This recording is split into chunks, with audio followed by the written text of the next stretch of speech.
The Voice of the Revolution will be live in 4 minutes.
The Voice of the Revolution, America Free Radio, will be live in 2 minutes. Hang in there.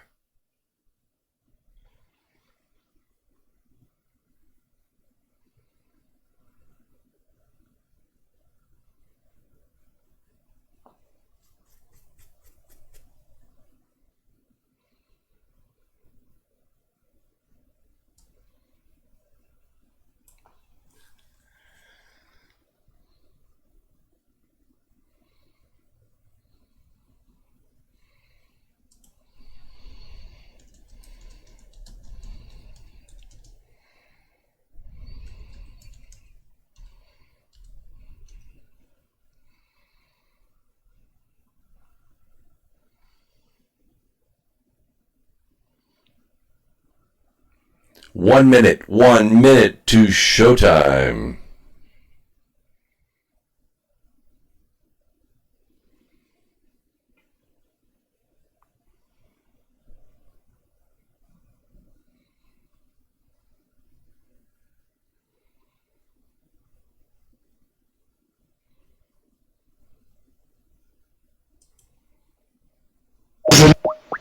I know this, but one thing is certain: as free men, it is our right to live unencumbered and in peace. And those times are quickly drawing to an end. And in these times, peace is certainly an illusion, and as the chains grow tighter, our ability to slip those chains increase incrementally with every passing moment. Inaction is no longer an option. It's time to raise our voices like a cacophony of thunder and lightning and tell the masters no more. And this is Nighthawk, and I say, for myself, no more. Revolution Radio, freedomslips.com, because the freedom is slipping away.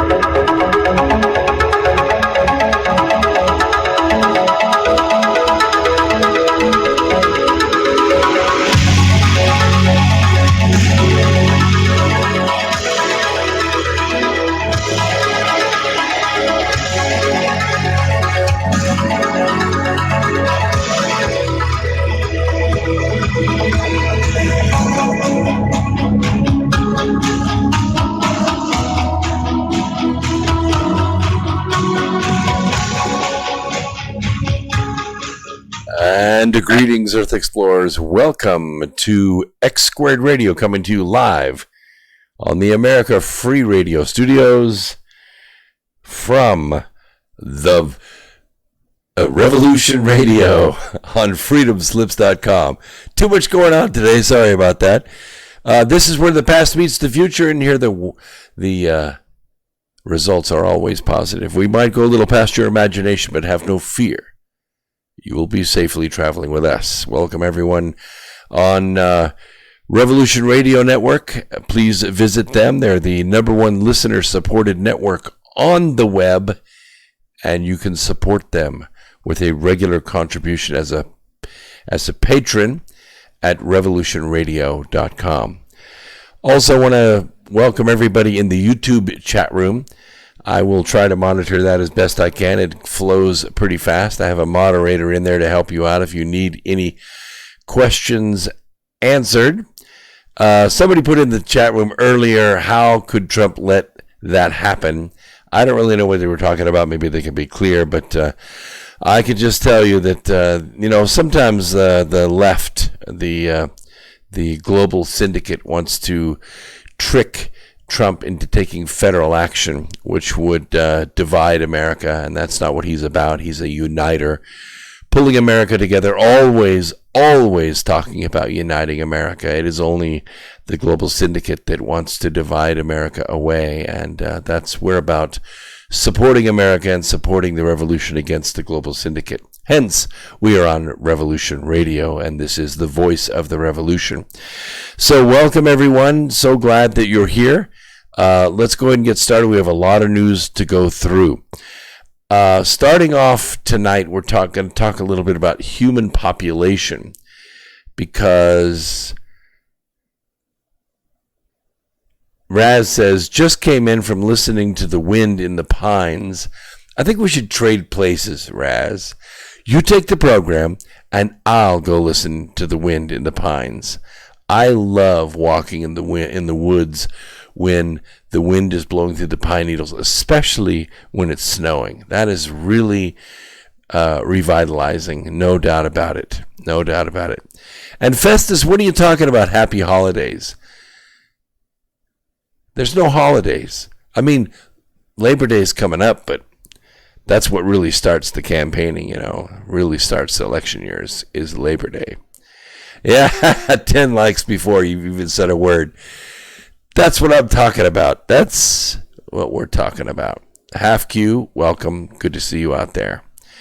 And who is the Nutball News? That's pretty cool. I like that. The Nutball News. Yeah. Well, hang around. And Karen, good to see you out there, too. Keep asking good questions. Over 75? Nice to see your smiling face. Okay, I'll try to smile as much as I can tonight. I do kind of get into doom and gloom a little bit, and I try not to. But researchers at the University of Washington's Institute for Health Metrics and Evaluation, they have a warning out on their website. And it is a warning that the planet is not prepared for an ongoing global population crash. And I know that that's what you're saying now, but I guarantee in 9 months, nobody's going to be talking about this. We've all been locked in, locked up, with nothing to do, no work to do. What do we have? 95% unemployment there for a few hours. And, now a bunch of people are going back to work, and it's good. But I could just tell you, what is this? It's July right now. So when did we start this? We started this whole lockdown craziness right before Easter, wasn't it? Yeah, it was like early April, because Easter came late this year. So what is that? That's like December, right? December, they're going to have to make room in the maternity wards from December to about, May, I guess. It's going to be crazy. But the BBC reports that the research published in the Lancet highlights that the global fertility rate almost dropped in half to 2.4 in 2017. And the projections indicate that it's going to fall below 1.7 by 2100. That means couples are only going to have 1.7 kids. That means when they die, they're going to be replaced with 30% less humans. Well, another thing we look at is the median age, okay? For further context, in 1950, the average of 4.7 children were being born for every woman. The research suggests that almost every country on the planet could have shrinking populations by the end of this century, with 23 nations projected to see their populations cut in half by 2100. You know, I hear you talking, but you can't do this with statistics with humans, because, you know, humans can get busy. They can get busy like right now. Like, even eggs take 3 minutes, but, you know, this is what I'm talking about. The research indicates that the global population will peak at 9.7 billion in 2064, and then naturally shrink back to 8.8 billion come the end of the century. Fewer births, longer life expectancy will also mean a drastically older population. I think we could use a little maturity, don't you? I mean, don't you really? You know, when the median age was like 19, we had a big problem. Now the median age is, 34? And maybe it's going up a little bit. But he says, Professor Christopher Murray, I think it's incredibly hard to think this through and recognize how big a thing this is. It's extraordinary. We'll have to reorganize societies, he says. Well, the research highlights that Japan's population likely peaked at 128 million in 2017. When I went to Japan right after 9/11, it was right at the beginning of 2002. The population was 84 million on the island of Japan. Now it's 128 million. That's huge.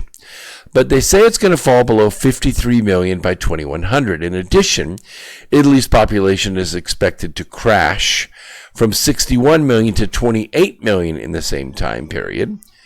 It will create... Hold on, get this note. Your sound is a little distorted. Well, see, I had people tell me in the chat room that my sound was too quiet. And so I turned up my mixer.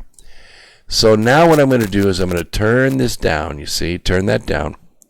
Oh, here we go. Let's see if this is it, because I think I rebooted.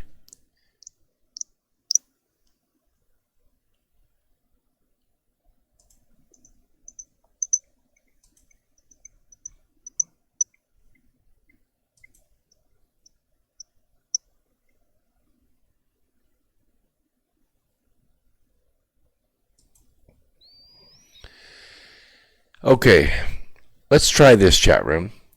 Skype does weird things sometimes. It kicks off and goes back to its default device, which is one of the cameras up here. And the cameras have a microphone on them, which are not very high resolution.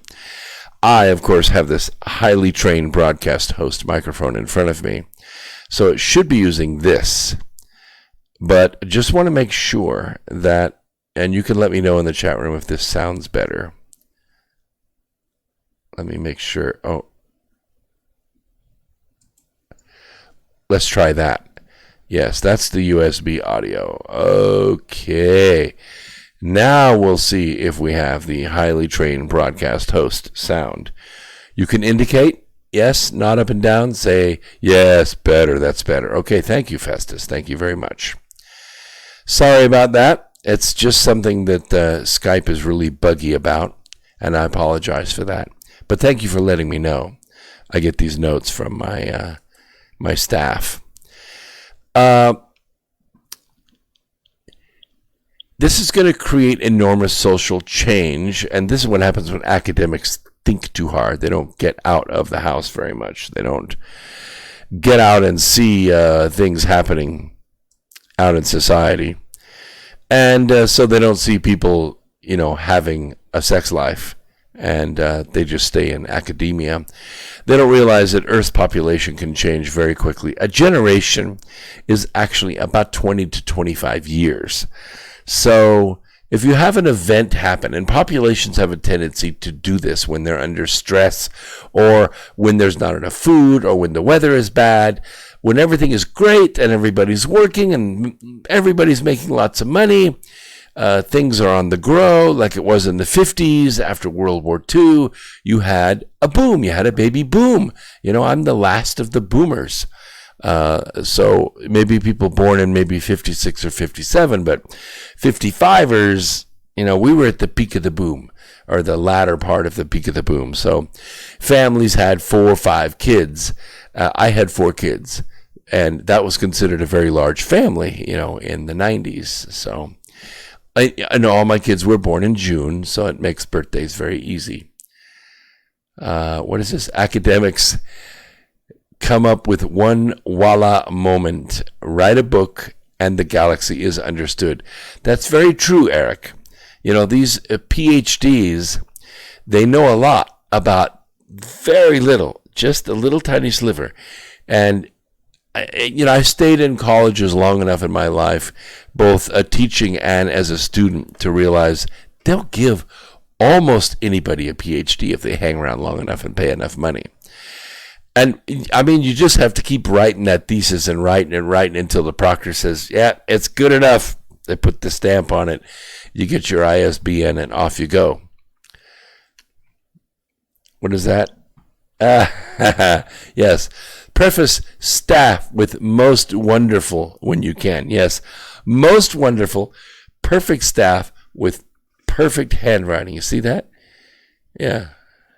Your sound is a little distorted. Yeah, there it is. Those are the... we'll use a courier because you don't want to use digital on this kind of stuff. That kind of stuff can be hacked. Yes, Stephen says, born in 56, just squeaked by. Yeah, well, that's all right. That's all right. Boomers are fun too. So we've heard a lot about COVID, about infections, and oh my God, we peaked out 15,000 infections in a day. We've never had that. Well, yeah, we have. It's all about testing. When you test, you discover. When you don't test, sometimes things slip by because you don't have an indication. If something doesn't get measured, according to a scientist, it doesn't exist, right?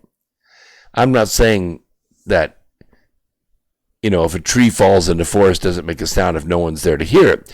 Does the moon exist because a mouse looked at it? But in the case of COVID, the infection exists when you build antibodies. But if you don't test for the antibodies, then you don't know. So we're testing more, so you see more. The real indicator here, of course, I know. There's a narrative that goes with. There's a sales job that goes with this, and that sales job is that infection equals death. Yes, infection equals death, but this is the flaw in their assumptions. It's sort of like saying speeding is directly related to fatalities, traffic fatalities. And that's not really true. That is not really true. So they put speed limits out there for your safety. But that's not really why they put the speed limits out there, right? They put the speed limits out there so they can make money. Why? Because the cars are built to drive fast. The roads are built to drive fast. The lighting is built to drive fast. And if the weather's nice, guess what the freeways will do? They will do what they always do. They will move in a safe and prudent manner. When traffic is heavy or nightfall comes, traffic slows down. When it rains a little bit, traffic slows down. The stupid people don't. They make a left-hand turn straight into the wall. I see it all the time. But by and large, when conditions are right and traffic is light, maybe 6 or 7 cars per mile, then traffic speeds up. Coming home today, I had my cruise control set on warp 8, and I was in the middle lane, and I was getting passed in the fast lane by people that were driving around 100, and I was getting passed on the right by people that were driving about Mach 8.5. But I was perfectly comfortable at Mach 8 or at Warp 8, so I was fine. Because I was listening to the radio, and sometimes I was talking on my hands-free phone. I wasn't actually talking on the phone. I wasn't texting or doing anything stupid like that. Paying total attention to the road and having a conversation with someone who wasn't in the vehicle. But that's what I'm talking about. When you measure for COVID and you discover that whatever criteria this test uses to determine you have had the virus or you do have the virus, infection equals death. You see, this is the misnomer. Speeding doesn't equal traffic fatalities. Infection does not equal death. In fact, with the cures and the preventions that we have out there, we know that this particular virus, this particular breed of COVID responds extremely well.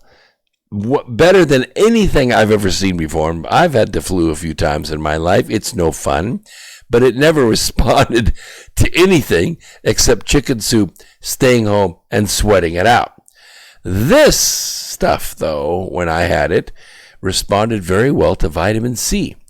And specifically, I'm talking about the 1 gram, the big 1,000 milligram, the 1 gram tablets. You take one of those about every 2 hours that you're awake, and everything goes magic. I mean, what normally would be a 2 or 3 month battle with a cough that just won't give up disappeared. 3 days, it was history. Sore throat that just hangs on. You feel so bad. It disappeared in a matter of hours. Like the 3rd vitamin C, that sore throat was gone. I was amazed how this responded to vitamin C. Zinc, it also responds to zinc very well.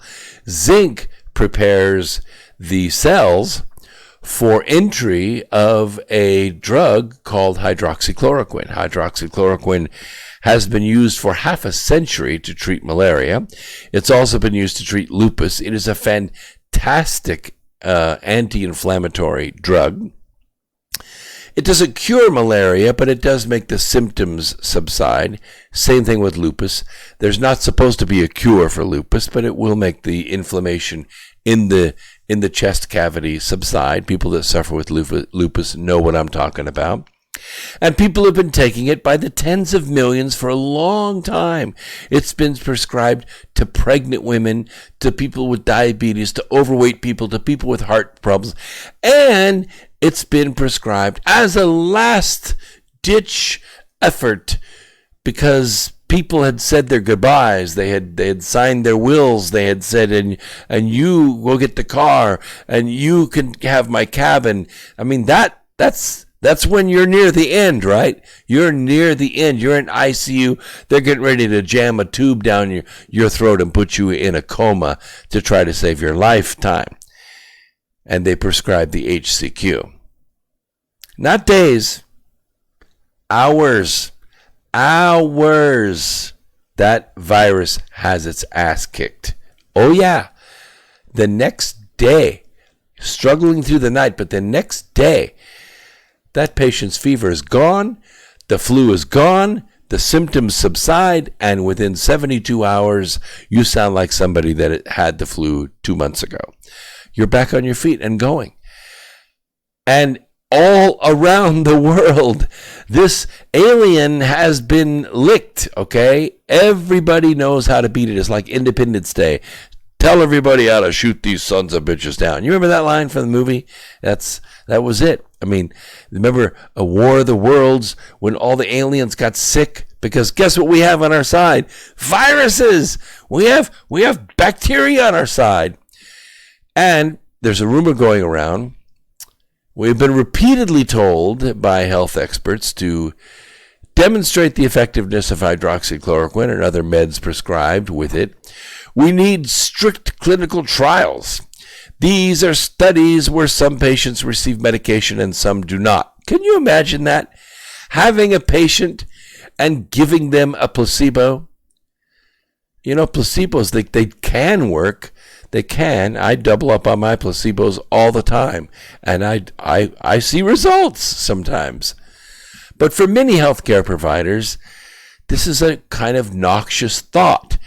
We're going to give this person the drug and watch them be cured, and we're going to give this person aspirin that looks the same, and we're going to watch them suffer and die.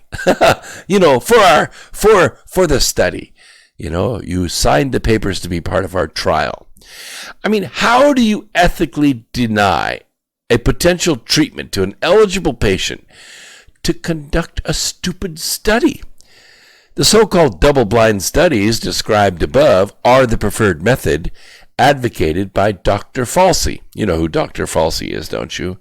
Yes, the little guy that came out and said, there's nothing to worry about. Just nothing to worry about. Don't wear the mask. That's ridiculous. If it makes you feel good, wear the mask, but you don't have to. You remember that guy, Dr. Falsey? Well, these double-blind studies allow people to die in the name of science if a drug is effective. They are in the control group. There are ethical issues with this approach that researchers at the University of Pittsburgh Medical Center addressed with a new concurrent trial based on a machine learning developed by following the H1N1 pandemic. This method has been ignored by the National Institute of Health and the FDA. Such was the fate of the hydroxychloroquine, azithromycin, and zinc combination. By the way, the azithromycin, also known as a Z-Pak, it's a short, broad spectrum antibiotic that's given to you. You take 2 pills the first day and then 1 pill the second day and so forth until the pills are gone. And there's about 6, I think, in the pack. It's designed to infuse the fat cells of the body with the antibiotic because your body's going to draw from that to fight the disease. And then 1 on top of that because your body's going to start sloughing the antibiotic off. The reason that you take the antibiotic is not to fight the virus. That is not the reason. What happens is this particular virus attacks the lungs, irritates the lungs, and then you have what's called a histamine or a cytosine storm reaction in your body. Your body floods with mucus going, hey, let's get this invader out. But what happens is, unless you expect that mucus, and this particular mucus can be quite thick, it settles in the bottom of the lungs and it creates a perfect growing medium for anaerobic bacteria that can grow, underneath the surface.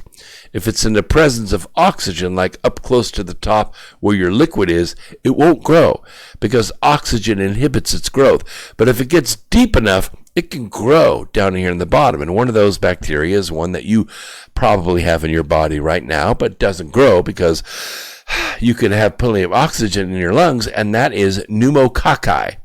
Pneumococci. It loosely means, grape cluster, which is kind of what it looks like when it grows. But it is anaerobic and is also very virulent. That is to say, when it blooms, it puts off toxins that go straight into your bloodstream because it's right against that pulmonary lining, and it goes right into the bloodstream, and it can kill you. Yes, it's called pneumonia. Very good, Half Q. Absolutely correctamundo. It is the pneumonia that kills you, and you've seen the papers recently that says, hey, folks, it's not the virus that kills you. It's the bacteria. It's true. It's true. The virus is actually not toxic to your body in the sense that it can kill you. What happens is the bacteria that grows in the medium that is in the environment that's been provided by the bacteria, by the virus, that's what kills you. And, it could also scar your lungs because as the bacteria grows, it consumes the alveoli in your lungs. Alveoli are like special little pockets along the lining of the lungs. The blood can come right up against it, and the tissue is so thin that CO2 can be released to the air blowing by, and O2 can be replaced. So the hemoglobin in your blood actually changes the shape momentarily of the blood cell itself. As oxygen is taken on, the blood cell turns red. As CO2 is taken up, the blood cell turns blue. So it's a stereochemical reaction that takes place freely in air. It doesn't take place so well underwater. We cannot breathe or exchange oxygen and CO2 in water. We can in other fluorofluids. We can breathe fluid, certain fluids, but we cannot breathe water. And we cannot, when the mucus covers our lungs, it cuts down our ability to make that oxygen exchange. And you're killing me. Thank you, Stephen. I don't mean to do that. I'm just trying to give people a little bit of biochemistry, a little physiology here, so you can understand what's going on. So when President Trump expressed optimism based on studies in France and China, and believe me, they were not clinical studies. They were what are called anecdotal studies, which means they're all one-sided. Basically, the trial went like this. They had wards in the hospital where they were treating lupus patients, and they were treating them with hydroxychloroquine. Yes, they were treating them with hydroxychloroquine. And they also had a ward next to it where they were treating people that were suffering from the COVID virus. What they noticed was that even though the ward that had the COVID virus was next to the ward with the lupus, nobody that had lupus was getting the coronavirus. Yeah, it was kind of weird. So they said, what is the difference here? It's not the fact that they have lupus. It's the fact they're taking HCQ. So what did they do? They said, well, it won't hurt them. Let's give the people in the COVID ward, there were about 63 of them or something like that. Pretty good sized group that were coughing their guts up and eventually going to have to go on a ventilator and die. Let's give them the HCQ and see what happens. What do we got to lose? Guess what? All 63 patients walked out. Healthy, done, cured, finito. They had antibodies, never going to get sick again. Well, with this strain anyway. And so they published their results. Wow. Another clinic and another clinic and another hospital and another group in Israel and the United States. Everywhere it was tried, it was working. Well, President Trump reads everything. He must listen to this station. I swear, this is where he's getting his information. But the media, the global media empire, which is the biggest, most well-funded arm of the Global Syndicate, they're trying to destroy America. They're trying to get Trump out of office. So when Trump said, hey, I like this HCQ thing. I don't know everything about it, but you know what? I'm typically right about this stuff. They hated it. They hated it. And so they went after him. And I mean, they went after him hard. The president's political opposition would go on to cling to any proof that the drug would not work. They actually pressured and convinced governors to outlaw the prescription of HCQ in those states. And you know what? Of the 134,000 people that died, 50,000 of them died in 4 states. And those 4 states are the states that banned the prescription of HCQ. Their hatred of Donald Trump killed 50,000 Americans. That just cannot go unanswered. We're going to keep telling the story. The damage was done. The World Health Organization suspended trials immediately after the study was published in Lancet. Switzerland, which had been using the treatment, prohibited the use of the drug in COVID-19 shortly after that on May 27th, my birthday. And the retraction was so stealth that the ban was not lifted in Switzerland until June 11th. Yep. And the guy that was working in the UN, an avowed Trump hater, an anti-Trump hater, and also the guy in the FDA was a rabid anti-Trumper, banned the use of hydroxychloroquine in the United States. Tens of thousands of people died. It also was the only period where the Swiss CFR approached or exceeded that in France, where there has been no use of hydroxychloroquine outside a few isolated trials. The CFR returned to the highest level it had since early in the pandemic at over 15% upon, this is the COVID infection rate, upon a resumption of treatment with hydroxychloroquine, it returned to below 5%, a statistical analysis of the data. For those who are not convinced of the observational result, we conducted a statistical difference test by comparing the 3 periods, May 28th to June 8th, June 9th to June 22nd, and June 23rd to July 6th. That's very recent. The period from June 9th till the 22nd is that in which the index increased some 13 days after the suspension of hydroxychloroquine. There is, of course, an effective delay between stopping the prescription of the drug and possible deaths, which explains the delay of 13 days. We therefore observed that for the period from the 28th of May to the 8th of June, the index is 2.39%, and then it drops to 11.52%, or 4.8 times more, and then drops to 3%. When testing for statistical significance between the various observations, the difference is significant at 99%, okay, with a confidence interval that's 99.9. That is way up there. That means a nice straight line.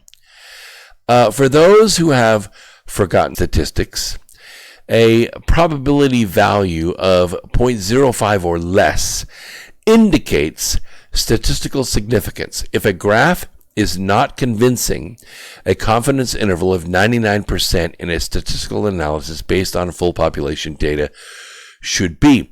And we like to see 99.9, and we love 99.99. 4 nines, that's what we really look for. That's a nice straight, undeniable correlation. Between this information and basically what this means is we have a slope, okay, which is a relationship, a scatter plot between one piece of data and another. And what we're looking at is the data. We want is a nice straight line. And what we typically do is we will draw a regression line using mathematics between this. And then we will take the square of the distance of each point relative to that line. If that square is 99.99 or 0.99999, it means basically 1, then you have perfect correlation between one data point and the other data point, or one data set and the other data set. This is what you really want to see. If it's anything less than that, like 99.7 or 95 or something, it's kind of cloudy, not really conclusive. This was conclusive, okay? Between the information in a study published by researchers in India, it is time for the media to do a mea culpa. In other words, let's save some lives, okay? We know that HCQ cures this virus. It does it within a matter of hours, not days or weeks, hours. It cleans the body out of the virus. Now, then the azithromycin cleans the body out of the bacteria, namely the pneumonia in the lungs. It may, depending on how long you have been developing the symptoms, it may take a while to cough all that crap out of your lungs, but you are on the mend. You are on the mend. And that's what the zinc, and I recommend vitamin C with it too, helps the body do. Dr. Samadhi re-emphasized the use of HCQ cocktail is effective in early COVID-19 according to clinical experience and multiple studies. The FDA and the National Institute of Health, they need to tell the governors and other officials who have banned its use to lift their bans ASAP. It is far preferable to keep people out of the hospital using an old, inexpensive, like less than $20. Less than $20 freaking dollars, people. Don't let your friends die for your hatred of Donald Trump for $20. It isn't worth it. It is not worth it. Okay? Let's make sure that we save lives. By the way, let's just get this mask thing out of the way. Let me take a sip of my water through my Trump straw.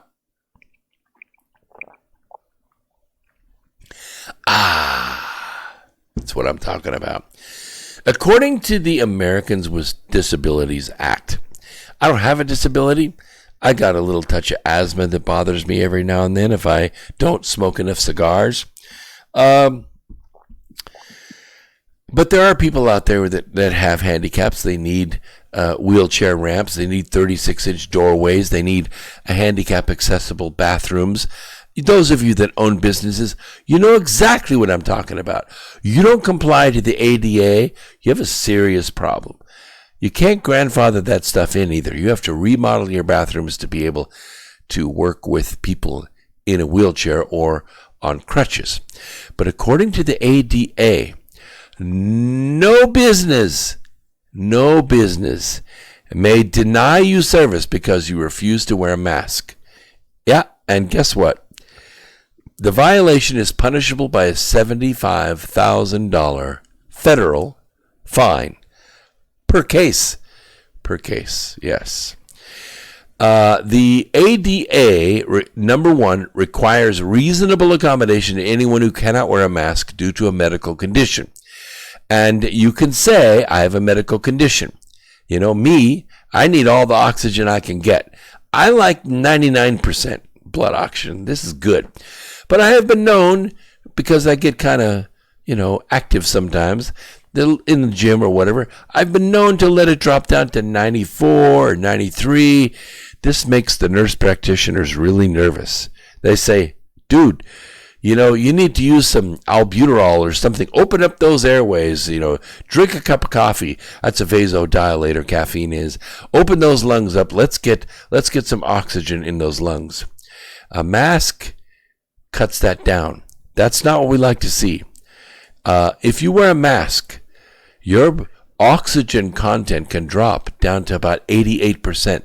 This is not good. According to HIPAA is your right to privacy on your medical records. So if you say, I'm not going to wear a mask, I have a medical condition, guess what they cannot do? No business can do this. They cannot ask you, what is your medical condition? That is against the law. Now notice, I am not talking about where you work. That's different. That is different. This says no business may deny you service because you refuse to wear a mask. In other words, if you go to a bar, you go to a brewery, you go to a Walmart, you go to a dress shop, they cannot require you to wear a mask. That is punishable by $75,000. If you work at the Walmart, that's a little different. They can say, we don't want you infecting any of our patrons because they have a liability. If you breathe, you cough on somebody and they get sick and they trace it back to the store, they could sue the store. It hasn't happened yet, but there are plenty of lawyers out there looking for a job, let me tell you.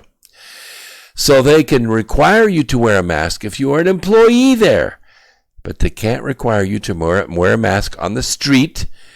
They can't require you to wear a mask when you're driving your car. They can't require you to wear a mask when you're on the beach or with your friends, out there protesting or rallying. Nope, can't do it. Can't do it. Number two, you cannot be forced to disclose any medical condition. The Supreme Court recognizes a constitutional right to medical privacy. Your right to privacy of medical history is further protected by the Fifth Amendment because you cannot be required to incriminate yourself unless you're filling out a 1040. Yeah, if you're paying taxes, sorry, you waive your Fifth Amendment rights. Yeah, when you sign that 1040, you are waiving your rights to self-incrimination. You just did it, and now you're liable for everything that's on that paper. It's true. It's true. What is this? Over 75 says, yes, very powerful, so you need to go slow. What are you talking about here? You're talking about a fast car?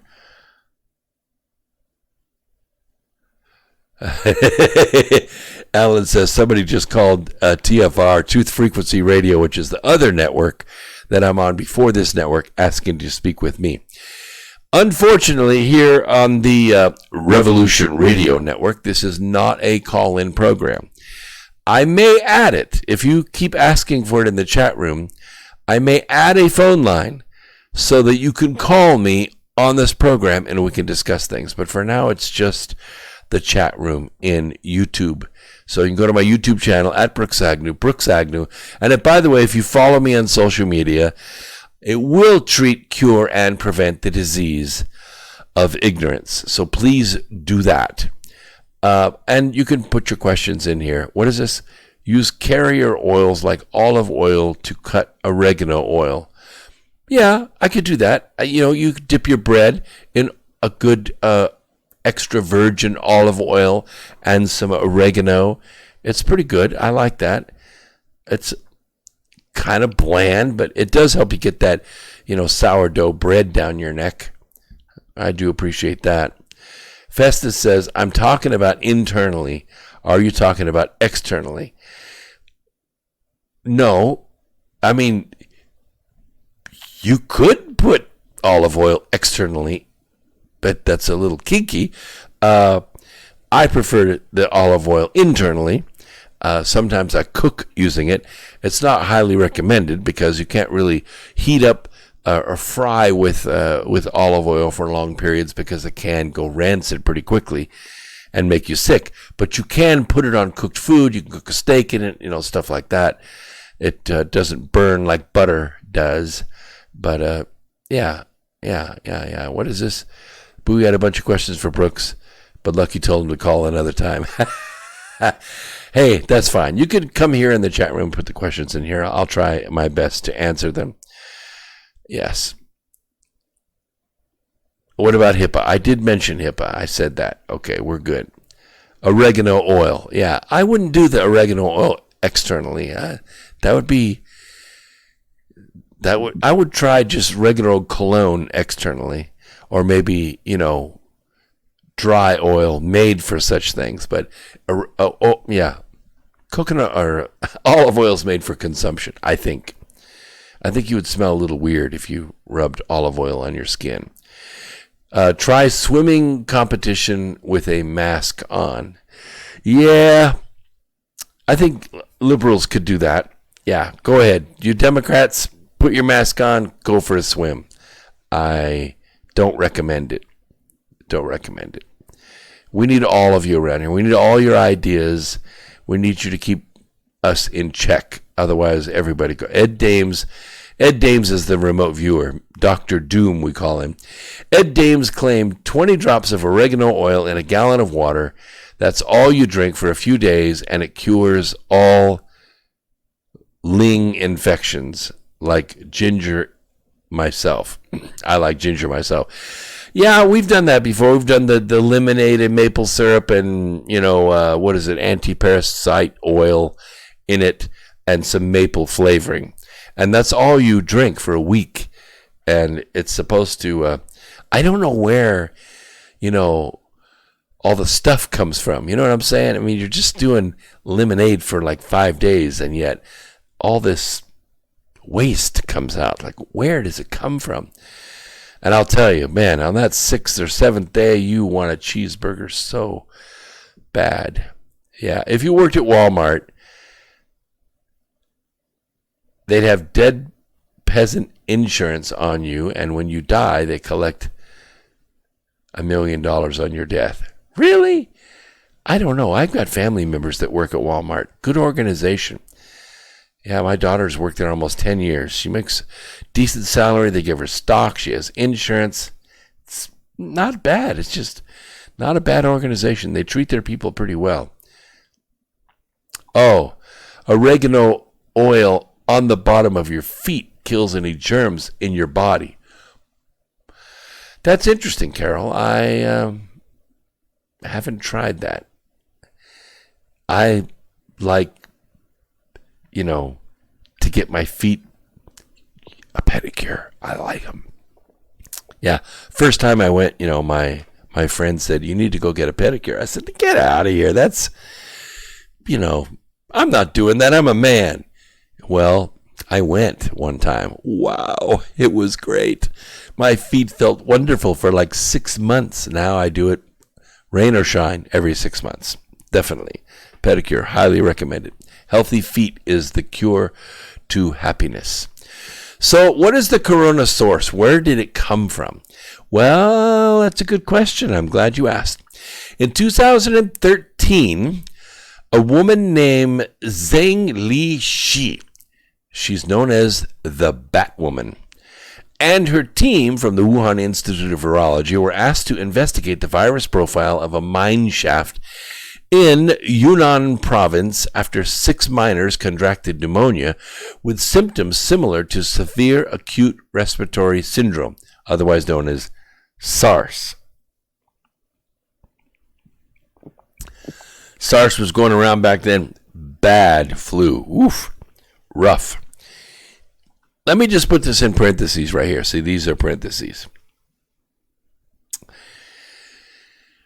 Humans are the factory for most of the viruses that we are susceptible to. We pass them from one to another. They go around the planet various times of the year. It depends on the ambient temperature and some other things. But when humans pass a virus to humans, the human factory, that is to say the cells that are making the new viruses and passing them on to someone else, the human factory has a tendency to mutate the virus down. It's just what protects the human race, okay? If you have chicken pox when you're a kid, you will never get the chicken pox again. You are immune for the rest of your life. It's the same thing with these various strains of flu. But the flu mutates because humans are constantly changing it with their bodies.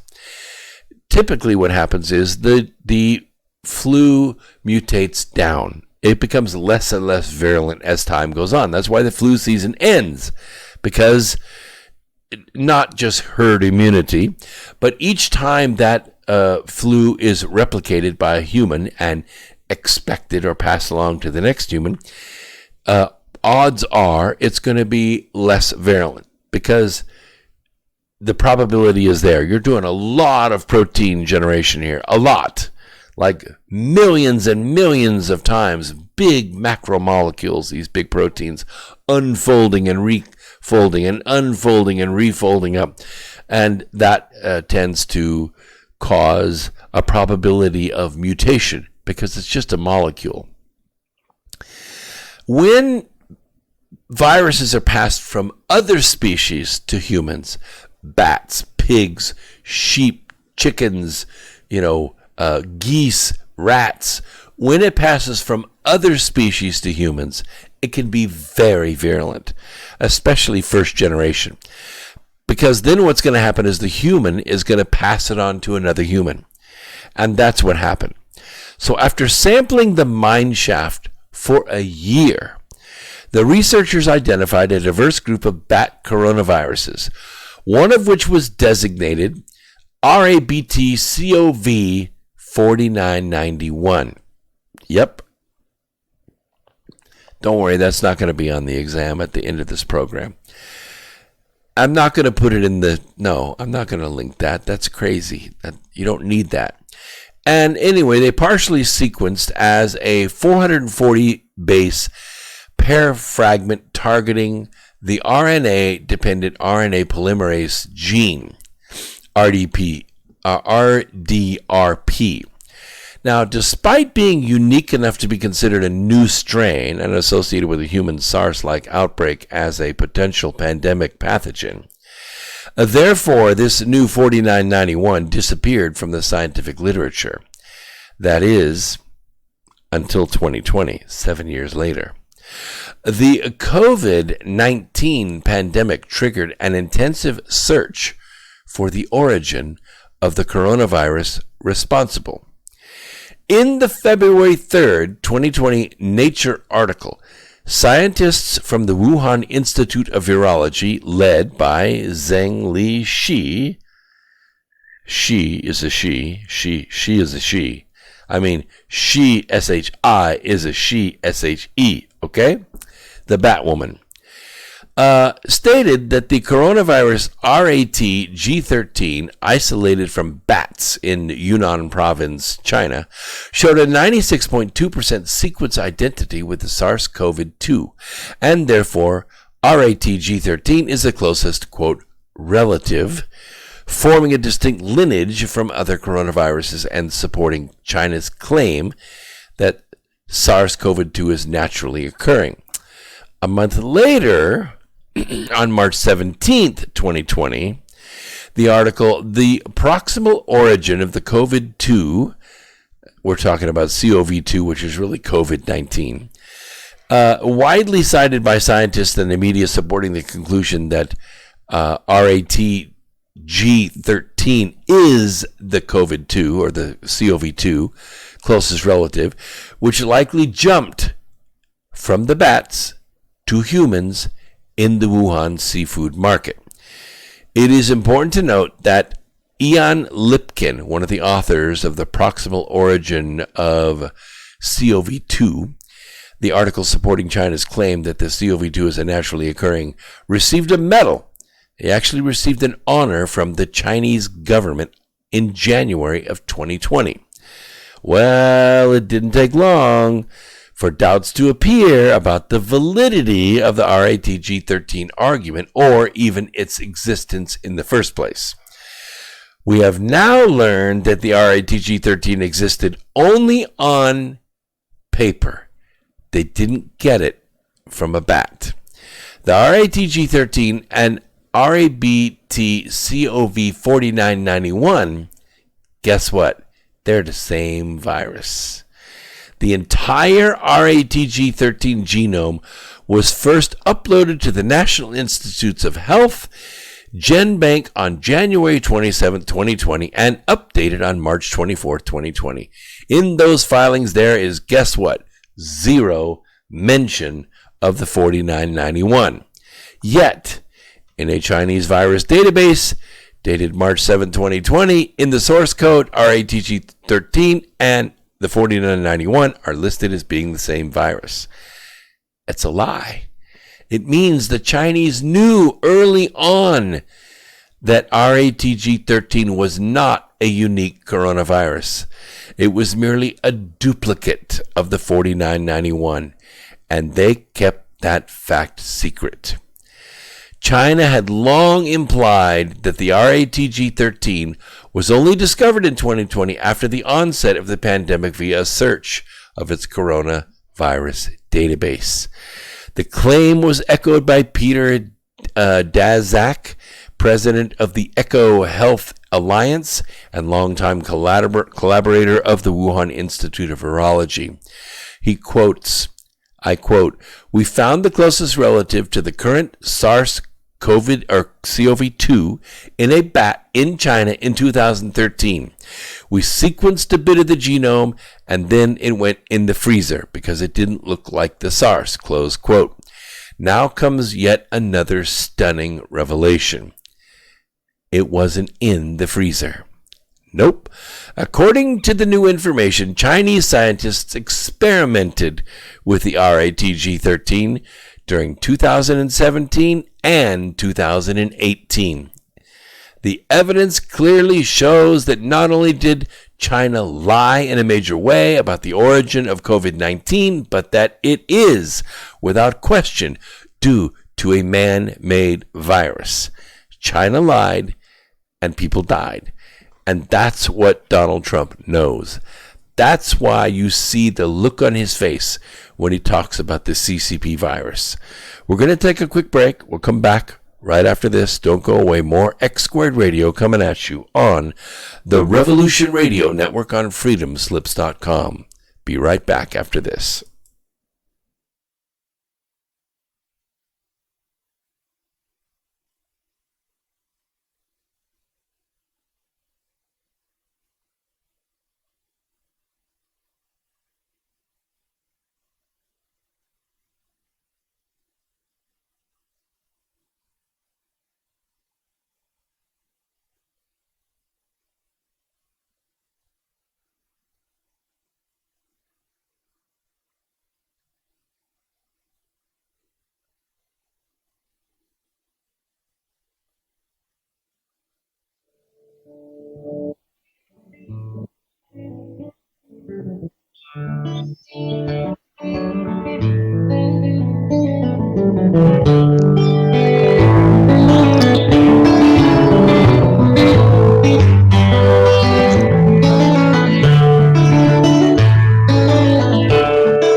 freedomslips.com. We'll be right back after this message.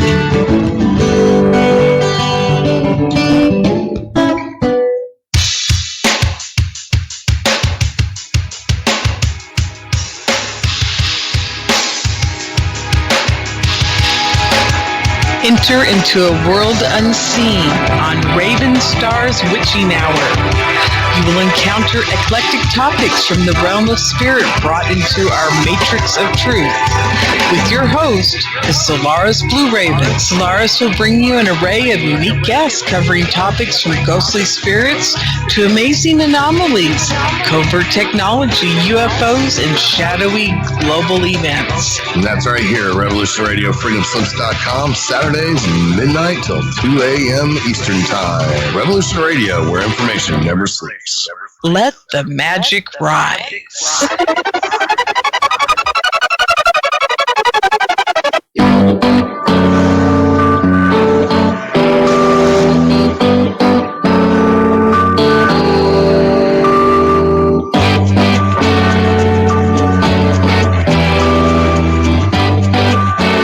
Narco-syndicalist commune. We take it in turns to act as a sort of executive officer for the week. Yes. But all the decisions of that officer have to be ratified at a special bi-weekly meeting. Yes, I see. By a simple majority in the case of purely internal affairs. Be quiet. But by a 2/3 majority in the case of more... Be quiet. I order you to be quiet. Look, you stupid bastard, you've got no arms left.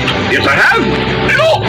It's just a flesh wound. I don't believe I've seen such a display of courage, skill, nerve, grace, and stupidity. I'll do you for that. Oh, what? Come here. What are you going to do? Bleed on me? I'm invincible. You're a loony. A black knight always triumphs. Roundtable Live, Monday through Friday, 1 a.m. till 4 a.m. Eastern Time. Bring your mind, bring your ideas, bring your voice. King Arthur had nothing on us here at Revolution Radio, freedomslips.com. This is the people's war. It is our war. We are the fighters. Fight it then. Fight it with all that is in us. And may God defend the right. Warning, warning. We've got to stop them! They're going to kill us all! See how the trouble you've started? Be they the government, be they industry, be they organized labor, be they anyone, or human beings. Time when the operation of the machine becomes so odious, makes you so sick at heart that you can't take part. You can't even passively take part. And you've got to put your bodies upon the gears and upon the wheels, upon the levers, by all the apparatus, and you've got to make it stop. And you've got to indicate to the people who run it, to the people who own it, that unless you're free, the machine will be prevented from working at all. Revolution Radio at freedomslips.com, the #1 listener-supported talk radio station, throwing ourselves upon the gears of the machine. Revolution Radio, where information never sleeps. You called down the thunder, well now you got it. Right, you tell them I'm coming, and hell's coming with me, you hear? Hell's coming with me! Revolution Radio.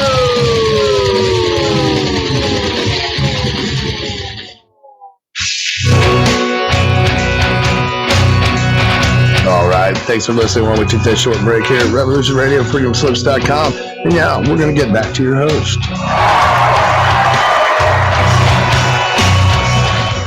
All right, welcome back to X Squared Radio, second hour. We're coming to you live from the America Free Radio studios, somewhere east of the Appalachian Mountains, on the Revolution Radio Network on freedomslips.com.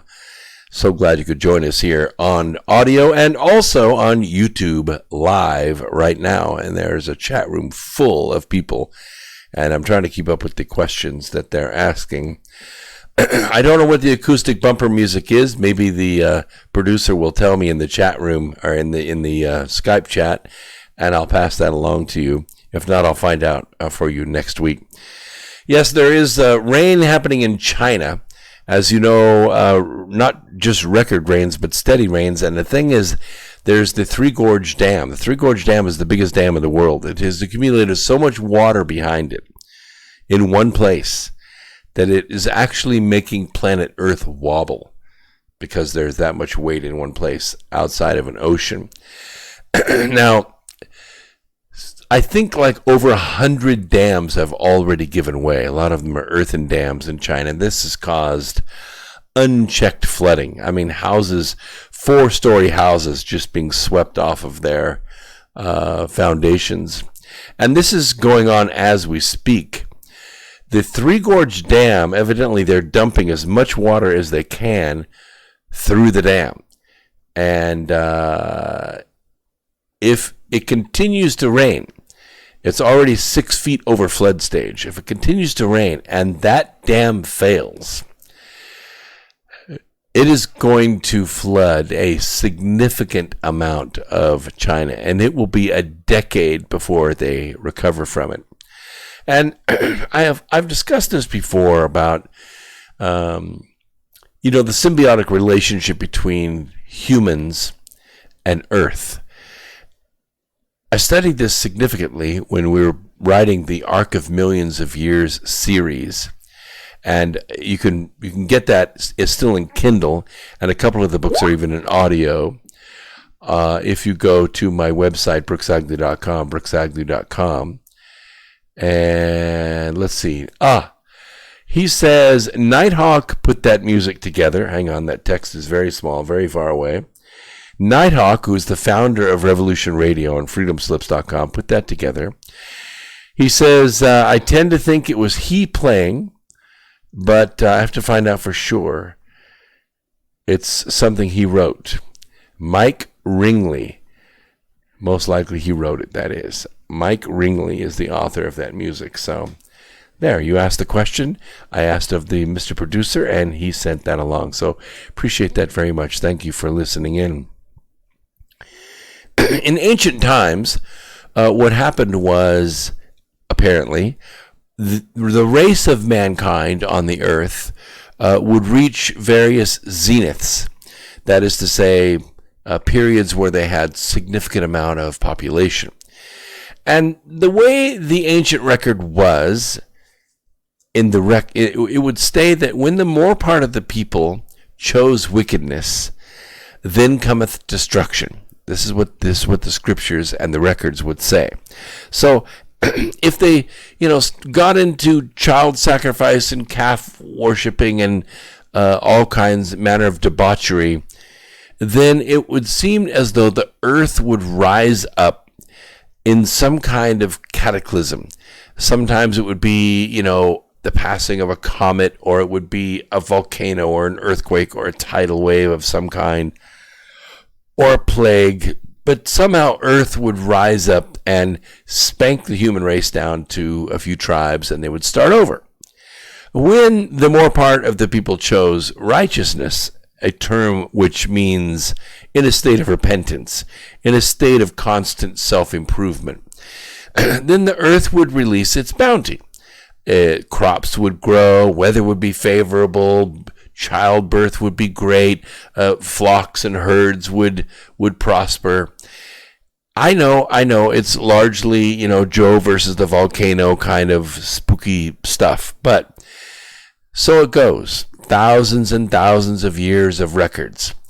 Somewhere in the late 1700s, mankind began to receive enough information to mechanize things.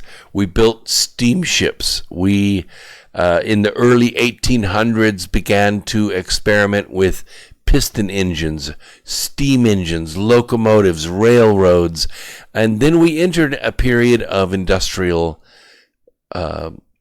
renaissance. And what happened was society did no longer have to spend every waking hour of the day, from dawn until the time the chickens go to bed, trying to get clean water and something to eat and enough wood chopped to make it through the winter. And what happened was we were able to spend our time doing other things. Entertainment. We didn't have to make our own clothes. We could buy our own clothes at the store. We didn't have to ride a horse anymore. We could buy a car. These were ways in which the human race began to compartmentalize its sustenance. So we then went to larger farms. We went to lumber mills. We went to places that would produce materials to build a house that were pretty standard, 2x4s, 2x10s. You know, you could buy windows. You didn't have to make your own glass. You didn't have to make your own soap from animal fat. You could go to the store and you could buy better soap. You could buy sugar already made. You could buy, you know, all these things that you couldn't get in Kansas, you could buy. And we began to go through this period of time of unprecedented growth because the land would support a lot more people. We started to return to what are called cities.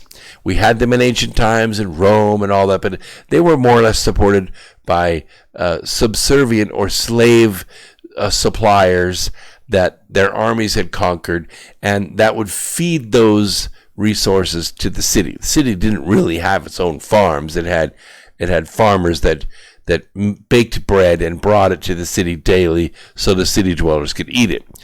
It turned into something different. It turned into a kind of enterprise human race. And as the population of humanity grew, the probability that it was going to choose wickedness over righteousness was still there. However, it didn't become the more part of the people.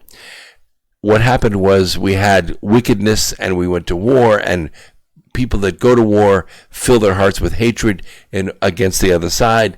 And so the Global Syndicate, the Dark Lord, was kind of winning because we were constantly at war from about 1812 all the way up until 1975 or so. And then we had to invent wars after that because we really didn't have armies per se. We didn't actually sail our navy against anybody or go march our army against somebody. We had battles, one battle after another, but we really didn't have wars. After the, quote, Vietnam War, we had a couple of police actions, a few battles here and there, but not really a war per se. But we have this continuous war culture. The point is, we don't have whole civilizations, wives and children and flocks and grains and everything going to war. We don't migrate to war anymore. We send volunteer soldiers that are specially trained to go fight them for us now. So the more part of the people probably haven't chosen wickedness. About half the people have chosen wickedness, and half the people have chosen righteousness, some state of repentance, some state of continuous self-improvement. And that is not where the Global Syndicate wants us. The Global Syndicate wants us in conflict. They want us in captivity, hence the mask. The mask is putting you in solitary confinement. So the CCP is the military arm of the Global Syndicate. I know a lot of you were thinking it was America and American armies, but that's not the case. The clowns in America, yes, maybe, but the CCP is the military arm of the Global Syndicate. And they haven't been idle. The CCP has more or less declared war against America. Why? Because the armed American and America is the only thing standing in between their reconquest of the world and where they are now, or where they want to be. In the early days, the world was marching inexorably toward Armageddon. We were a war culture. We stayed a war culture, and we weren't going to walk away from it. In 1776, all of that changed. We decided to form a nation based on laws of God, rights that are unalienable, and we have, for the last 244 years, as of a few days ago, been able to sustain that country. But the CCP, being the military arm of the Global Syndicate, is dedicated toward knocking America back down so that they can return to the original timeline where one man ruled the world with a few wooden ships. But this time, and China has declared this new war, and I'm trying to make this broadcast tonight a wake-up call for everybody to realize that, no, we haven't seen tanks rolling down our streets or airplanes flying overhead or bombs dropping, in our neighborhood, but this war is very real nonetheless. And they've been doing it for a while. But this time, we're not talking about enough fentanyl to kill half the country. We managed to get a kind of a handle on that. We've got sniffing systems now. We can catch that stuff as it comes into the country. It's still everywhere. We still have toe tags in virtually every morgue in the country with somebody ODing on this stuff. But at least we know about it. And this time we're not talking about shipping containers of counterfeit cash from $20 all the way down to $1. We've seen that. We've seen that. That's being distributed. That's how George Floyd ended up arrested in the first place. He was passing that counterfeit cash all the way down to $1. I think he was passing a counterfeit 20. Who counterfeits 20s? You know the technology it takes to make a passable $20 bill? It's hard. Why would you spend that? Where's the return on your investment? They don't care. They don't care. They know that our economy isn't checking 20s. We're not checking 5s. We're damn sure not checking $1 bills. And yet $1 million of $1 bills was caught in Minneapolis. Yeah, ones. It's done for a reason. They're putting the counterfeit cash into our system so that our system will distrust our cash. Cash is the currency of crime. Cash is the currency of freedom. Because if you have cash, you could move anywhere. You could buy a car, you can rent an apartment, you can even buy a plane ticket. You can do stuff with cash that even if you're not a documented person in this country, you could still do stuff with cash without having a checking account, without having your privacy invaded. You could buy your products anonymously with cash. But if the cash system is corrupted enough to where the system itself becomes where it doesn't trust cash, then they'll do one of two things. They'll either call all the cash in. They'll say, okay, there's so much counterfeit cash out there. We don't know what's real and what's not out there on the street. The only way to tell is to bring it all into the bank and let us go through it. And we can eliminate all the counterfeit cash, replace it with real money, and we go back to work. Well, initially that's a problem because about 25% of the people that live in our country, part of our national society, they don't bank. They don't bank. They're the bankless millions. Yeah, about 40 to 50 million people in this country that don't have a checking account.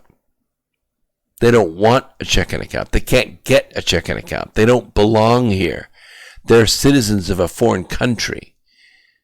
But they're skilled, and they can work, and they do. They don't pay taxes. They don't show up in our system because they live on cash exclusively.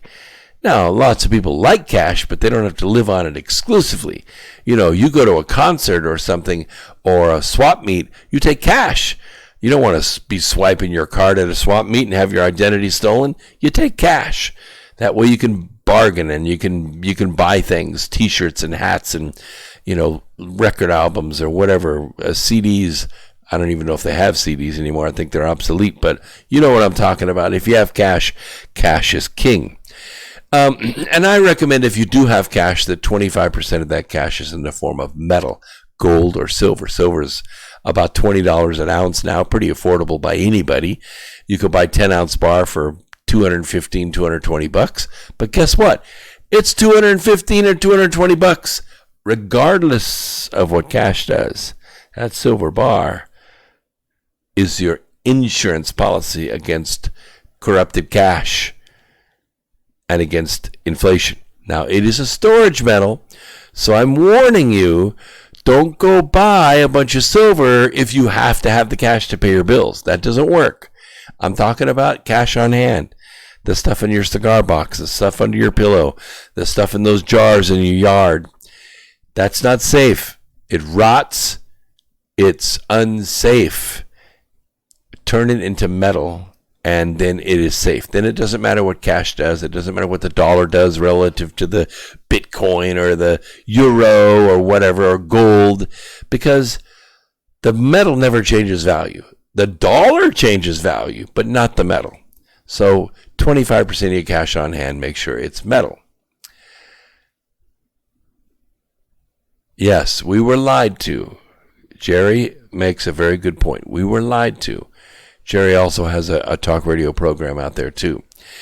Yes, he says, we bombed Gaddafi's 83 million empire aqueduct, killed a good man in Gaddafi, he told the UN.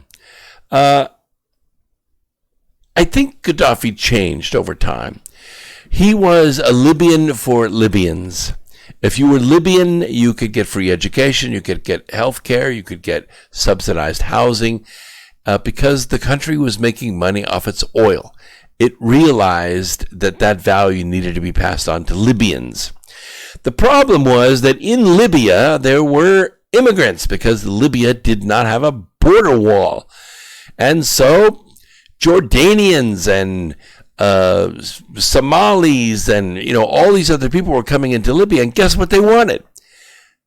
They wanted the stuff. They wanted the subsidy.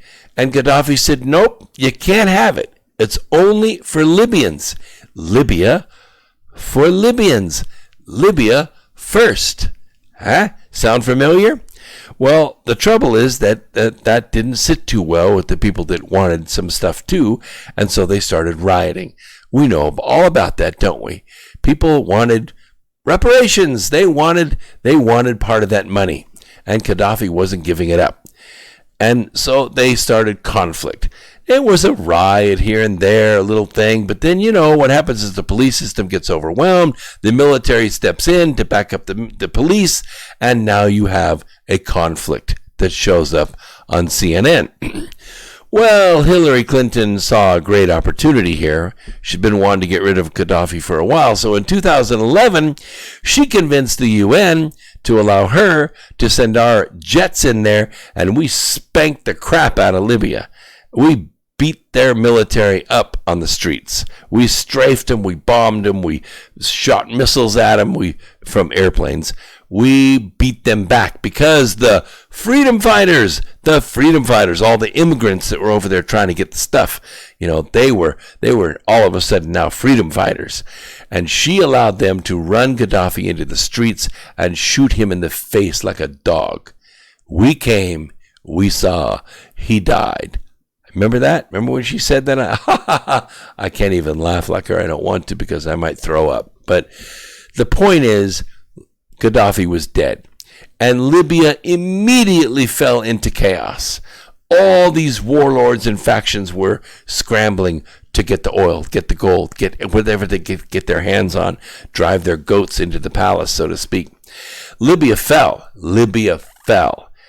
And the clowns in America moved in, scooped up as many of the rockets, missiles, and grenades that they could, and moved them to Syria so they could arm ISIS to take out the next guy, which was Bashar al-Assad.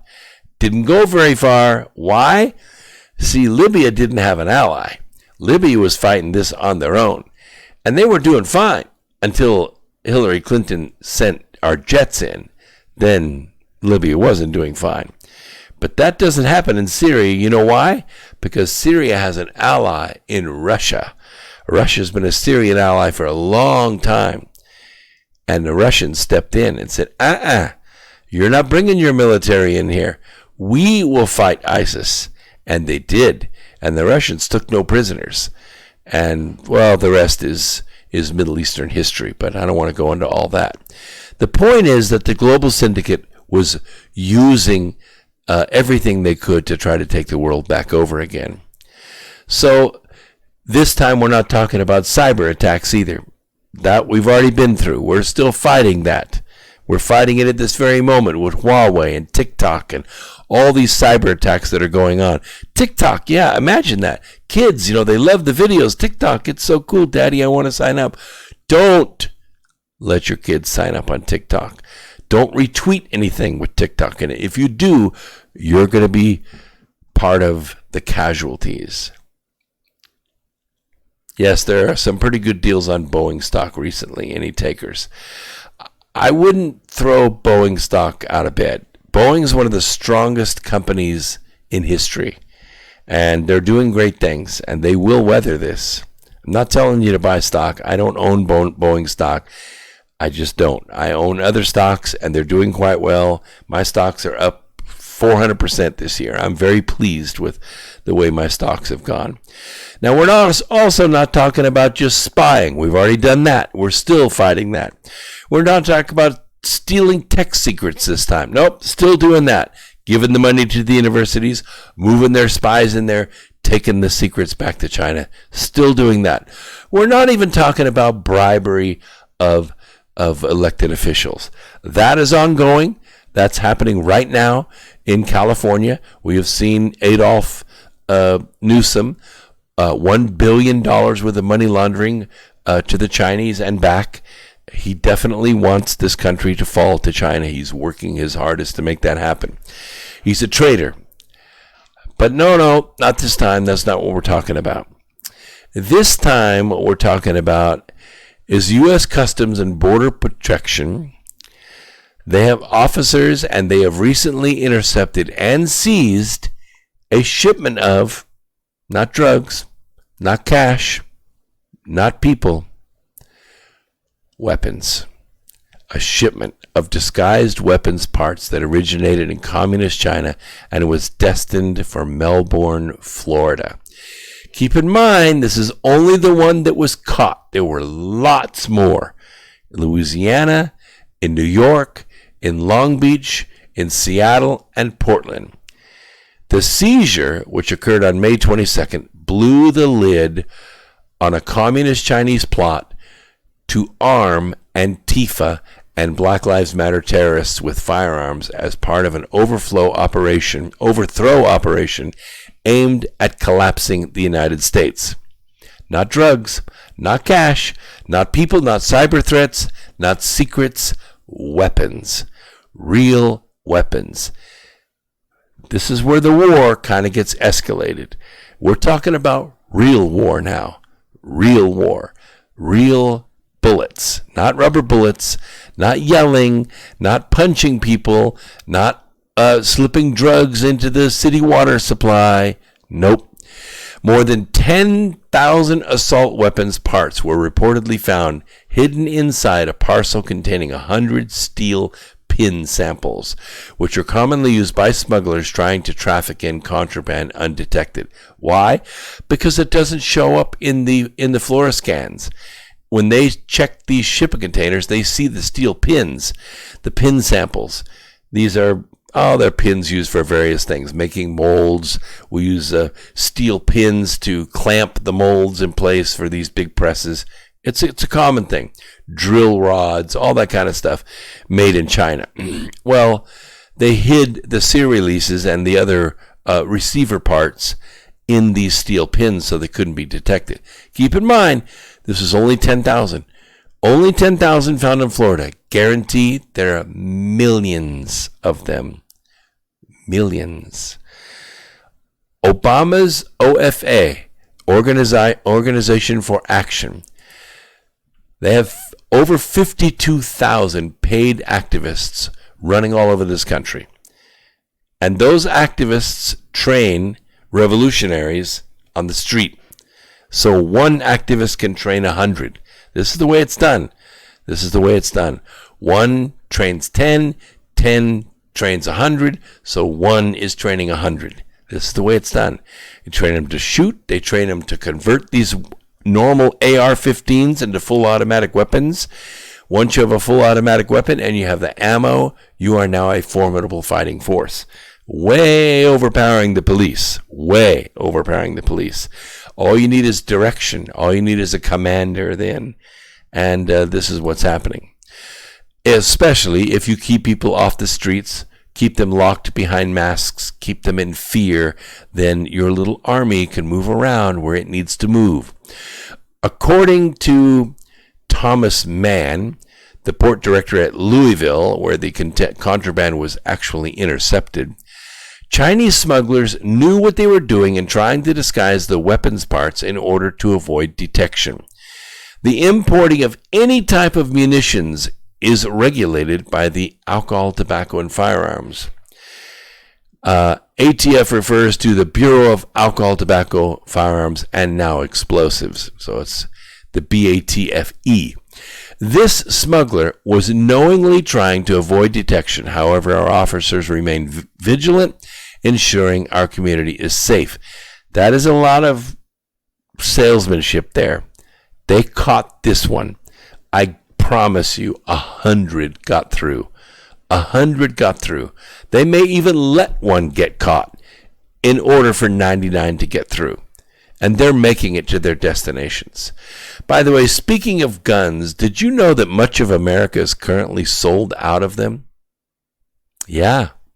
I mean, the greatest gun salesman that ever lived, regardless of what anyone might say, is Barack Obama. He was the best gun salesman ever. But what's been going on lately of people being pulled out of their cars and being beat to death, of teenage girls being shot in the head for saying all lives matter, of 1-year-olds shot in their stroller on the sidewalk by gunmen. Nothing happens to them. No arrests, nothing. Because the police are standing down. What has happened is people have cleaned out the weapons. ATF is referring, let's see, hang on a second. Mike Adams, who's the health ranger, talks about this in an episode of the Health Ranger Report. Communist China was also caught smuggling nuclear arms into Pakistan. Yep. Back in February, officials in Pakistan reportedly intercepted another disguised package originating from Communist China. This one contained nuclear arms that were shipped on a Chinese shipping vessel owned by Costco, which was blacklisted from America last year.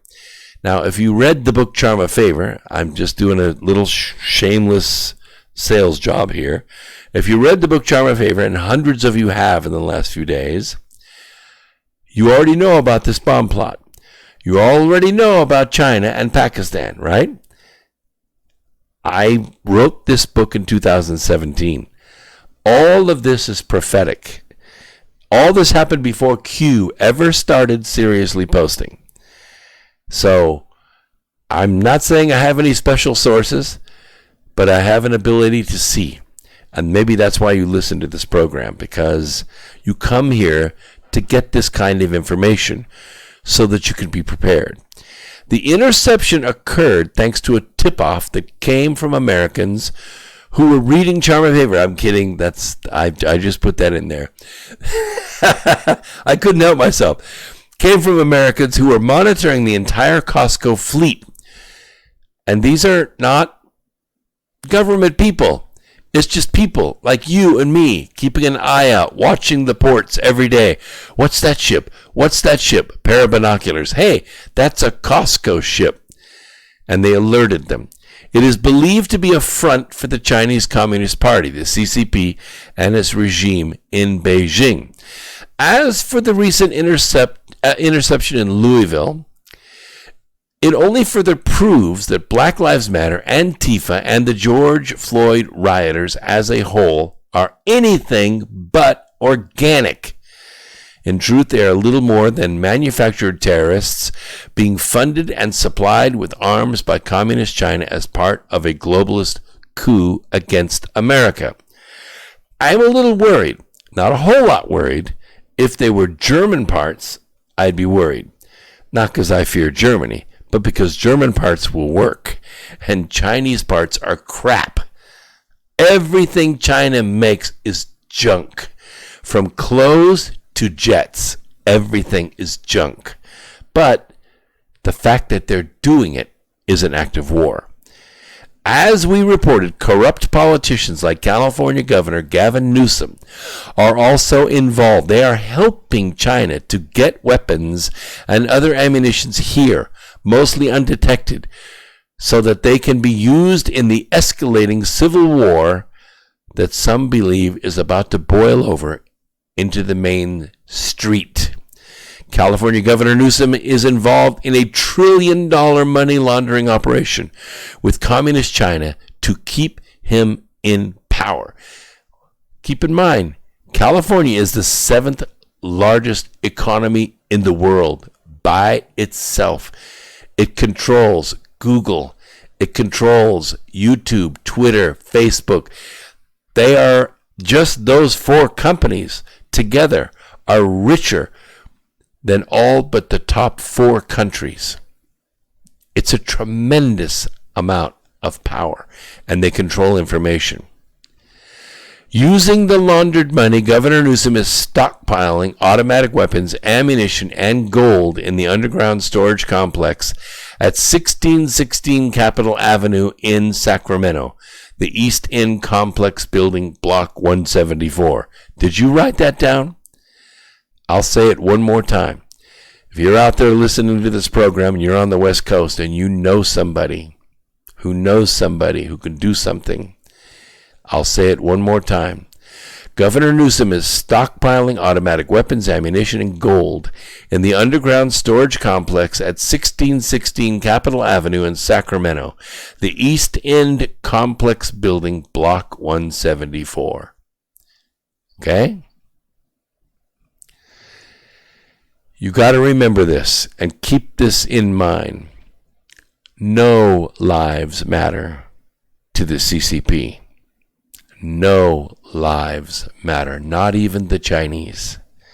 Once you come to terms with the CCP's willingness to sacrifice 300 million Chinese to kill 300 million Americans and take our land, as I documented for you a few weeks ago, you realize no lives matter to them. Our Constitution was made for a moral and a religious people. It is wholly inadequate to the government of any other. That's John Adams. We aren't a moral and a religious people, not anymore. We were. But now in California, it's illegal to sing. It's illegal to pray. It's illegal to go to church. It's illegal to make a public statement worshiping God. The moral side of nearly 2.5 centuries has brought us to this point of national suicide. The attitude's been, what's the harm? Everything seems to be okay. That which we once abhor, we soon tolerate and then embrace. It's not affecting me personally. I don't care what you do. Now the day of reckoning is upon us. I don't advocate the philosophy of libertarian atheist Ayn Rand, but she did get this right in her book, Atlas Shrugged. We can ignore reality, but we cannot ignore the consequences of ignoring reality. In Ayn Rand's case in her book, the right idea but wrong concept of what constituted reality. She died in 1982 and is suffering the very consequences that she warned others about. Forever. Rebelling against God. Whatever the philosophy behind it, it always bears consequences. The earth will respond. Don't believe me? Go take a flight over China today. Go take a flight over China today and look. Speaking of which, what we're witnessing in cities across the U.S., it isn't a civil rights movement or peaceful protesters exercising First Amendment rights. Peaceful doesn't include rioting, arson, theft, assault, blocking roadways, pulling people out of their cars and beating them to death, vandalizing property, murder, and other violent lawlessness. This is what Obama's OFA, Fundamental Transformation of America, looks like. And actually, it could be a whole hell of a lot worse if these people were actually bad. But they're not. And by that I mean badass. They haven't come around our neighborhood for a reason. Because we are. The liberals, Marxists, globalists were so close, so very close to realizing their multi-generational plan to destroy this nation in 2016, and we beat them in that battle. We did. 100 million Americans woke up and went to the polls, and they did their duty, and we beat them in that battle. Oh, it surprised the hell out of them. You better believe it. We dodged a bullet, but we did not win the war. We won a battle, but not the war. God intervened. I think what happened, I haven't really talked to Donald Trump personally. I don't know this for a fact, but here's what I think happened. The Trump Tower I've been to lots of times. I've ridden the escalator. It's a cool place. Taller than I've been to, that's for sure. I've been up to, I don't know, the 7th floor or something like that, but never made it any further than that. But Trump owns the building, and he used to be able to fly a helicopter off that building. And I believe in early 2015, in the spring of 2015, Donald Trump did go to the top of that building. And he said, look, God, here's the deal. I have a beautiful wife. I have a wonderful, gorgeous son. I have a beautiful family. I'm one of the richest men in the world, richer than I ever thought I would ever be. I have resorts and properties all over the world, and I could retire. My sons are fully capable of taking over the business, as is my daughter, and I could live the life everyone, every America ever dreamed of. I'm famous. I've been on TV. I have tons of friends. I write checks to people who love me. But I will give all of that up if it is your will, and I can save this country. And the answer came. And he went downstairs to the penthouse from that roof, and he told Melania, our lives are about to change, because I've got the call and I've accepted it. Tomorrow I'm going down that escalator and I'm announcing to the world I'm running for president of the United States. I've never been elected to anything. I'm running against one of the most formidable, deadly, feared, and famous politicians of all time. And we might not live through this, but I think we will. I have a good feeling about it, and America needs us. And I think Melania at that point said, well, I'm willing to give up my life if you're willing to give up yours. And the family all agreed. And so he did it. He did it. He gave all of that up. And for nothing, no salary, no return on investment, nothing but to save this country. He gave his life and the lives of his families up. Now, perhaps you're not used to hearing the word revolution in modern context. This is the voice of the revolution against the Global Syndicate. But not regarding this nation. Too many militant leftists. It's part of their daily vernacular, and it has been for decades. That's what they're calling it right now. And you know all they need? All they need is a spark. They got the weapons. They got the money. They have the global media empire on their side. They have the tech giants on their side. They have the biggest, most incredible criminal organization the world has ever known, the Clinton crime syndicate, on their side.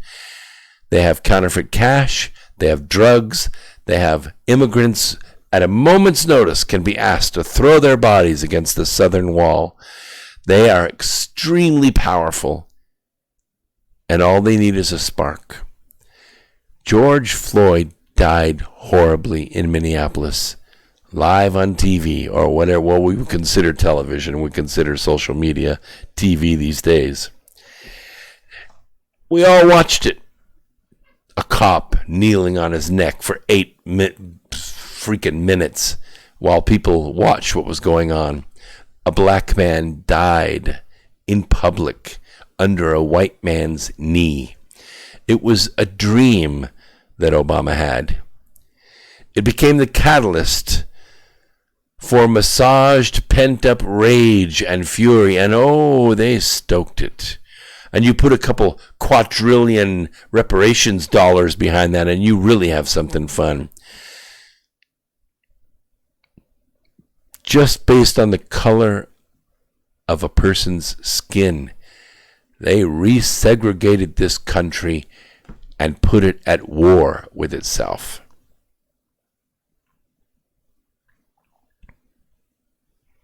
A constitutional word for what's going on right now is called insurrection. Justice for George Floyd, we're told. The police officer responsible for George Floyd's death had been fired, arrested, and charged with second-degree murder. The other 3 officers have been fired and charged with accessories to murder. They are black, Hispanic, and Asian. White supremacists? Probably not. Criminal conduct? Maybe. That's for the court to decide. It's the way our system works. What more justice is warranted? Apparently, the tender mercies of the self-appointed lynch mobs. Note to a nation, evil is never placated by surrendering to it, ever. It doesn't just fade away. It takes more. The rioting in multiple cities, including Washington, D.C., demonstrate this isn't about George Floyd. Not anymore. His name represents nothing more than an opportunity for violence, looting, anarchy, all revolutionary tools of the communist left. Yeah, but Trump is the president responsible for city police departments? Yes. He's somehow blamed for the events occurring in lifelong Democrat jurisdictions. If racism and police brutality are systemic in cities like Minneapolis, Chicago, New York City, and the like, why haven't the Democrats who've run these cities for decades and generations done anything to end it? Because they don't want to. This is their job. It's what they're hired to do. It's what the mayor of Chicago is hired to do.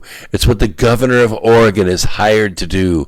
It's what the mayor of Seattle, who, by the way, was her recall petition was granted by a judge. Her days could be numbered. It's what the governor of Michigan is hired to do. The coming Antichrist is described as the man of sin, of lawlessness. You can read about it, 2 Thessalonians. That spirit of lawlessness is abounding right now in our streets. Only thing it lacks is a leader, a charismatic. No, it's not Spaz of Chaz. He's already been arrested, the big crybaby. 6 blocks in downtown Seattle, Washington have been seized. We know Spaz of Chaz under Mayor Durkin, who's now under recall. We know that story. That's not him. The Democrat Communist Party has become the political wing of the unfolding revolution, aiding, abetting, and defending the overt movement on one hand, while relentlessly pushing the underlying anti-God liberalism through legislation and judicial activism with the other. Their propaganda arm is the mass media. It is the global media empire and the entertainment industries. And they're turning our kids into their foot soldiers as long as they're out of school. Prominent amongst the street thugs, Antifa, Black Lives Matter, which, by the way, doesn't have a business license. They have no tax ID number. They don't exist. They were created by Hamas to be a fundraising arm of the Democrat Party. Communist Antifa promotes the anarchy and chaos. I don't really think anarchy is the right word, because anarchy means, everything is in chaos. Everything is every man for himself. This isn't like that. This is like a war. This is like an attack. I won't even say it's a revolution, because it's not a revolution. Revolutions have a tendency to want to replace something with something else. They want to revolt. This is not a revolt. This is an attack on you. It's an attack on Americans. It's not an attack against our form of government. They're using our form of government to do what it is they're doing. It is a war, and we're fighting it, and it's very soon going to spill out into the streets in a big way. It needs to be corrected. There's a communist front group, and it's called OFA, pure and simple. BLM was formed by 3 black lesbian Marxists, and their goal is to destroy the traditional family. That's their goal. I recall a story one time of a dad who was home from work, but he was working still at home. And his little boy kept coming in, Dad, play with me, Dad, play with me, Dad, watch this, come here, let's see this. And you know how dads can be sometimes. They get frustrated and like, I'm working here, or, whatever. Sometimes watching TV, but this particular dad was working in my story. It's my story. And so he says, well, look, I'll keep you busy for a little bit. Bring me that big magazine over there.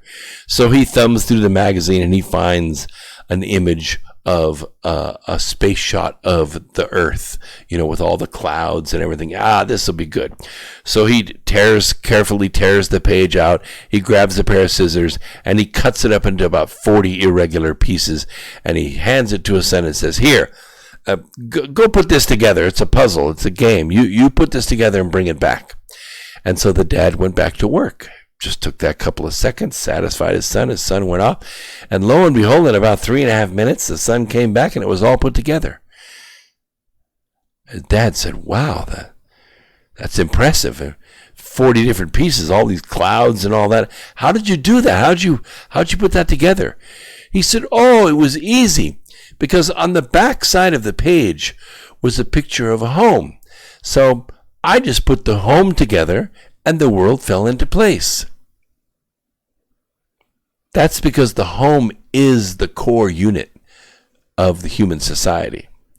A dad, a mom, and kids. How many households have that now? Not many. I mean, not when they're little. It's when it counts, right? When the kids are in 3rd grade, 6th grade, high school, you go to those football games under the autumn moon and watch those football games. You watch the basketball games and wrestling, and you go to swim meets and graduations. All of that core is America. That core is America. The picnics, the vacations, the graduations, the movies, the things you do together as a family, that's America. All you have to do is keep that together, and America will do just fine. But in the last 2 decades, that's exactly what's been smashed apart in our country. Those little kids increasingly are growing up in single-family homes. The dad is gone. The mom is gone. The economics don't work anymore. The children in 2 generations are being taught not about America. They're being taught to forget America, to fight against America, to think, oh, the UN is great. America's bad. In 2 generations, they've torn this country apart. And we have nothing to replace it with except that original unit. Unfortunately, it's not something that can be put back together when it's taken apart. You have to start over. You have to start over with the next generation. We can't fix this in an election. We can't fix this in 4 years or 5 years, maybe 10 years. Those babies that are going to be starting to be born in December from this lockdown, you can start with that generation. You keep that family together, and you can fix this. If the BLM were truly concerned about crime, as they claim, and about poverty amongst people of color, they would address the direct source of it, which is that more black babies are aborted than are born alive. They would address the fact that the federal government since the 60s has been designed to drive the black man out of the black home. 67% of black children are born out of wedlock. That is a fundamental breakdown of the black family. If Black Lives Mattered, you'd be talking about black families. That's what you'd be talking about. You wouldn't be talking about ridding the world of white people. Judging a person by the color of their skin, segregating them by the color of their skin, is racist. We will not support it. We will not give it any support whatsoever, not here on this program. All people matter. Families matter. A mom, a dad, and their kids. That's the basic unit of America. That's the American dream. That's the pursuit of happiness. You know, Jesus answered his apostles, said unto them, have ye not read that he which made them at the beginning made them male and female? And for this cause shall a man leave father and mother, and shall cleave to his wife, and they shall twain be one flesh. Wherefore they are no more twain, but one flesh. What therefore God hath joined together, let not man put asunder. That's in Matthew 19, if you want to read it. I think we can do this. We have to stay aware and keep our head in it. We have to realize that the Dark Lord, the one that's really in charge of all this, he's leading the Global Syndicate. And the Global Syndicate has its military arm in the CCP. They have the media arm in the Global Media Empire. They have the political arm in the Democrat Party. But they cannot fight. They cannot fight in the light. They have to create darkness. They have to make you hate or convince you to hate. Don't you do it. You love. You go out and you look for the good in other people every single day, and you love that. You pay attention when someone's talking to you, even at the grocery or at the Minute Mart in the morning when you get your coffee. That guy looks up, he sees faceless people every single morning. You think he remembers any of them? He's going to remember you. And she's going to remember you because you're going to talk directly to them. And you're going to push your love toward them and let them know they count. Everywhere. You do that every day, everywhere you go, and before long, you will have saved the planet. That is how you win this revolution. That is how you save the world. That is how we beat this darkness that has fallen over the world. If they cannot make you hate, they cannot win. You go to the polls in November and you remove 40 or 50 Democrats from office. I don't care what you replace them with. You can replace them with other Democrats. You can replace them with Americans. You can replace them with Republicans. You can replace them with independents, with Green Party, with Tea Party. I don't care. You have to take apart that lockstep crime syndicate in Washington. It has to be taken apart. 12 senators and all the Democrat congressmen are up for re-election. Dump them all. Dump them all. And let's save this world. You're not just saving the country.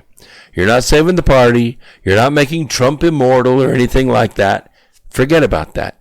You're saving America. If America disappears, freedom and liberty will disappear from the earth forever. We will never get it back. The only way out of socialism is blood. And I fear if we take that route, we will lose our souls. Don't be goaded to fight.